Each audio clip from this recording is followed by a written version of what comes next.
इस एपिसोड में रोमांच और खौफ अपने चरम पर है जब मीरा और आयान ने प्रोफेसर डीडी कालकर्णी को फंसाने की योजना बनाई तो लगा कि सब कुछ आसान होगा।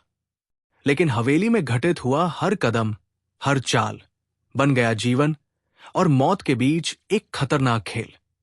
मीरा की चौंकाने वाली खोजें, आयान की घायल स्थिति और गांव वालों पर कालकर्णी का काबू। क्या ये जोड़ी इस दुष्ट जाल से बाहर निकल पाएगी? वीडियो शुरू करने से पहले कृपया हमारे चैनल को लाइक और सब्सक्राइब करें और लेटेस्ट अपडेट्स कभी मिस न करें। इसके लिए बेल आइकन दबाना न भूलें। अब चलिए वीडियो शुरू करते हैं। मीरा को होटल के स्टाफ की डरावनी हालत देखकर डर लगता है और वो उन पर हमला करने की कोशिश करती है। लेकिन आयान बीच में आता है और बताता है कि ये सब केवल प्रोफेसर डॉक्टर डीडी कालकर्णी को फंसाने की योजना का हिस्सा था। स्टाफ के सदस्य उत्साहपूर्वक उसकी प्रतिक्रिया पूछते हैं, जिससे माहौल थोड़ी देर के लिए हल्का हो जाता है।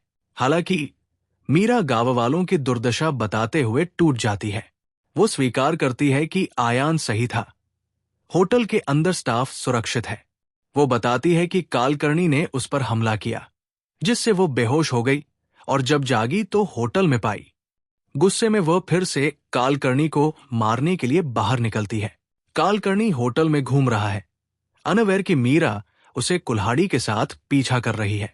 जैसे ही वो हमला करने की तैयारी करती है, आयान उसे रोकता है और एक दूसरे कमरे में ले जाता है। वो उसे याद दिलाता है कि डाकिनी पर गोली चलाने का उसका पिछला प्रयास असफल रहा और उसे शांत रहने के लिए कहता है। डोमुका की मौजूदगी से हिलते हुए मीरा योजना में मदद करने के लिए तैयार हो जाती है। आयान के निर्देशों का पालन करते हुए मीरा कालकर्णी के साथ दोस्ताना व्यवहार करती है और उसे सभी के लिए खाना बनाने के लिए मनाती है।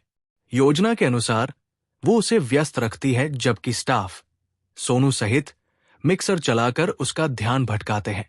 इस बीच आयान अंतिम जाल लगाता है। रात को मीरा कुछ असाधारण महसूस कर डरकर चिल्लाती है। आयान दौड़कर आता है, उसे शांत रहने के लिए कहता है और मिशन पर ध्यान देने के लिए प्रेरित करता है। वो आयान के हाथ पर बैंडेज देखकर हैरान होती है, लेकिन अंदर कोई चोट नहीं पाती। उससे सवाल पूछने से पहले कालकर्णी आता है और उन्हें उसके खाने का नाटक करना पड़ता है, जिसे वे चुपके से बाहर निकाल देते हैं।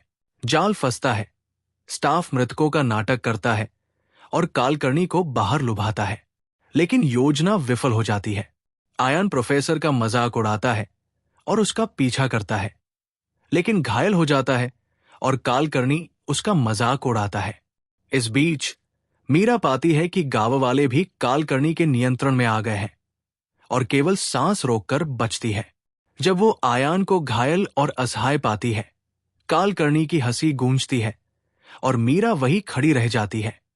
उनकी योजना ध्वस्त हो चुकी है।